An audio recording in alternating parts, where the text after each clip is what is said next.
You know, I found out that about 90% of Americans are either nearsighted or farsighted. Now, you may ask why.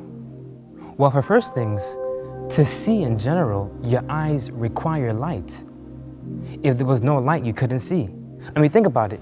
If you had the nicest freshly cut diamond, well, if there was no light bouncing off of the diamonds, you could never see a shimmer. And so light is required for you to see anything. But it's not that simple. You see, light has to enter the front of your eye, called the cornea. And as it passes through the cornea, it goes and hits the tissue at the back of your eye, named the retina. But what happens is that sometimes the curvature of our eye, or sometimes the size of our eyes, sometimes our eyes are just too short, or sometimes they're just too long. But in any case, what it does is that it ends up affecting the way the eyes focus the light entering through the cornea.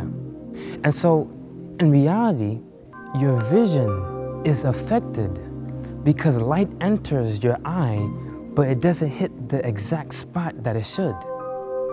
You see, your vision, or the accuracy of your vision, is not just dependent upon light.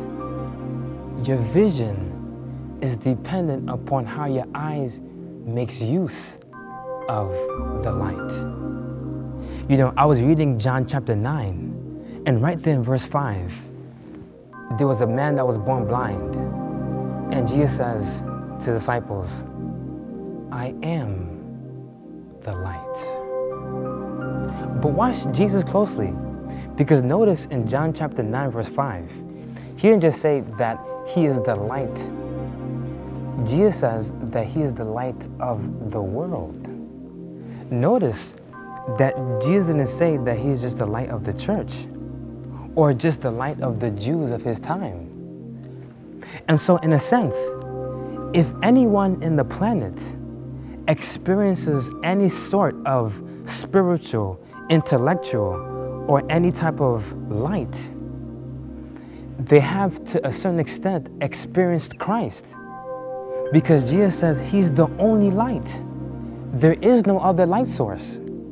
And so the light that shines in biology, or that light that shines in philosophy, or the light that even shines in sociology has one source. So could it be that schools and universities have different departments, and they're studying, and the doctor is trying to study the body, and what causes the cold, and the anthropologist is studying people groups and trying to study why is it that one culture does this and not that. And they're all in pursuit of light, not realizing that all light has only one source. And so, in a sense, could it be that schools are organized to look and be in pursuit of Christ without even knowing that Christ was their pursuit? Every advancement in science, or even philosophy, anything that ends up benefiting people, if it's positive, Jesus says it originated in him. Because whenever light shines in any area of someone's life, as long as it's positive, that light came from Christ. Even if there's light in different religions besides Christianity, if a different religion that doesn't even believe or even know who Jesus is, if that different belief system has any level of truth in it, then that light of that truth originated in Christ, even if they didn't know it. Now notice that if you notice in John chapter 9, that after the blind man is healed and his eyes are opened, they come to the blind man and say, wait, who healed you? In fact, some of the people actually didn't even believe that this was the same blind man that was actually healed. They just said, it's not really him, it's just someone that actually looks like him. But they asked him, who healed you? And notice what the blind man said. The blind man said, the man called Jesus healed me. But then they said, where is he? He says, I don't know. You see, it's possible to be enlightened by the light yet not even be aware of where the light came from. You see, the blind man knew the benefits of the light, but he didn't quite understand who the source of the light is. You know, and I really believe that every, if not most religions in the world have at least some level of light. But the crucial question is, do they have all the light? You know, if you ever read Revelation chapter 12, verse 9, the Bible introduces you to a person, a being, who the Bible labels as a deceiver. Now, this deceiver is not just some kind of person, you know, human being just running up and down the world. Actually, this is a supernatural being. And what he does is that his whole aim in life is to blind people and to deceive people.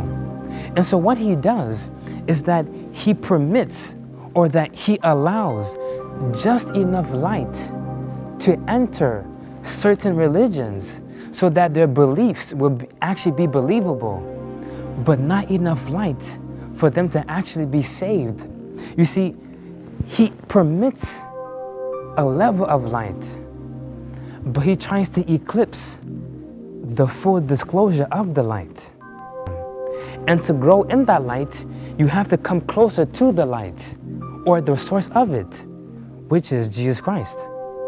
And so what happens is that instead of the Pharisees rejoicing that this man that was blind all his life received sight, the Pharisees actually begins to criticize Jesus and begin to doubt whether this sight that this blind man received was actually a reality.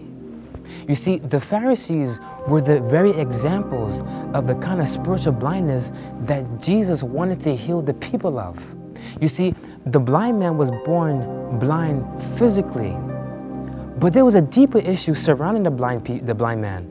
The issue was that the blind man was surrounded by people who were blind spiritually. And so they said, "Who is it that healed you? Let me know who healed you." And the blind man says, he's a prophet. And now this formerly blind man and the Pharisees now go in a verbal exchange. And there's this arguing and they're going back and forth. And it comes to the point that the Pharisees, who were the religious leaders of the day, they end up kicking the blind man out the temple. You see, they kicked out the blind man out the temple just because the blind man was honest about what he believed and what he actually experienced that Jesus did for him in his life. But even though the blind man, he held on and he began to share and he confessed what he knew Jesus did for him. But in that time, what happens is that the Pharisees ends up kicking the blind man out the temple. And so as he kicked out the temple, a very surprising thing happens. You know what? Turn to your Bibles. Something very surprising. And I'm reading from the ESV. Look what happens right in the Bible. If you look in verse 35, in John chapter 9, verse 35, it says, Jesus heard that they had cast him out. And having found him, he said, "Do you believe in the Son of Man?" Verse 36, he answered, "And who is he, sir, that I might believe in him?"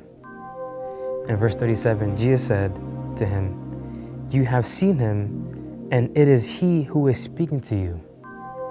And in verse 38, the blind man said, "Lord, I believe."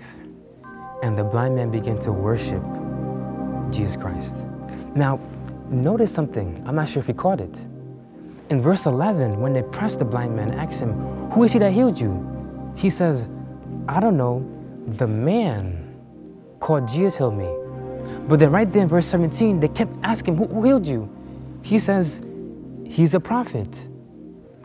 But right there in verse 38, when he sees Jesus face to face, he confesses and realizes that the person who healed them is not just a man. And he's not just a prophet who can tell the future and could give good teachings. But the person who healed them is actually Jesus Christ, who is the Lord. And so in the same story, you have a story of a blind man who increases in his spiritual insight as he sees Christ more and more for who he is. While in the same story, you had the Pharisees who were decreasing in their spiritual insight and seeing Jesus Christ for less and less for who he is. You see, because vision, or the accuracy of it, is not just dependent upon the availability of light. It depends upon how do you make use of the light.